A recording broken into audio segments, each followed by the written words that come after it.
one last thing that I want to point out that I've done is that usually if you're doing this through a schooling program, you would have this tied to your wrist on this little bracelet so that you're the only one that can care for the baby. However, when you own your own, I have found something that really makes this very easy, so that you don't have to wear this bracelet all the time.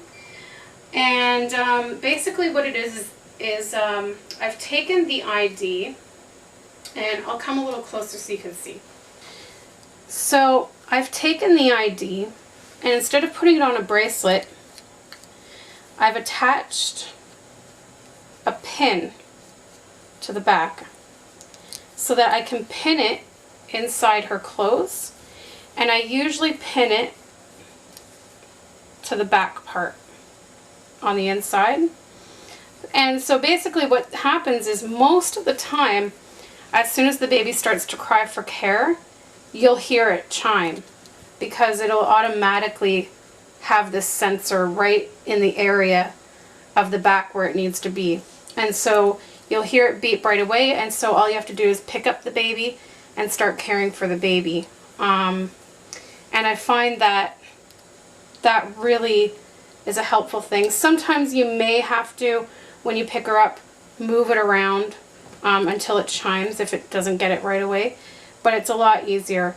Or you can put it on the inside of the pants, on its butt. That works too. So it's just a little pin like this, and you can buy these at a craft store or a sewing store. I bought a whole case of them, and mine had a big thick adhesive already on it that you would just peel the sticker and stick it on, but I found that it was a little bit too bulky, so I managed to rip it off of the back, and then I just glued it on with a hot glue gun, and it sticks on there really well, and then you just pin it on and close it up.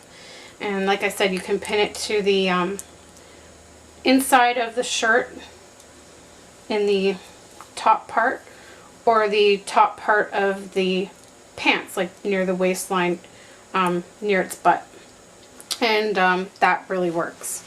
That's the end of my demonstration, and I hope you enjoyed it just as much as you enjoyed my demonstration of the electronic neonate.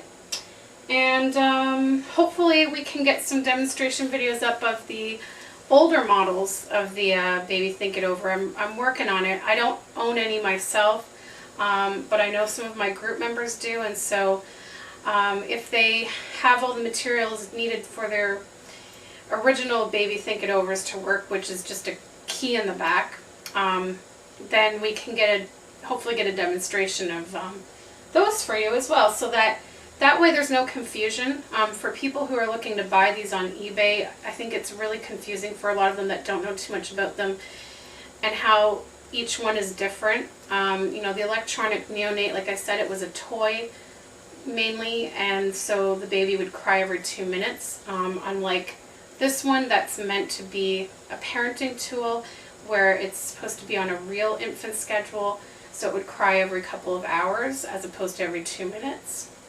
And so that's like the big difference between this and the electronic neonate. And then there's another, you know, big difference between this one and the older models of the Baby Think It Over, because those ones don't require as much interaction in terms of feeding, burping, and rocking. All it is essentially the baby cries and you put the key in the back. So we'll try to get some demos of those if possible. We're trying our best, so be patient. And yeah, so I hope you enjoyed that, and Haley and I will be signing off now. Bye-bye.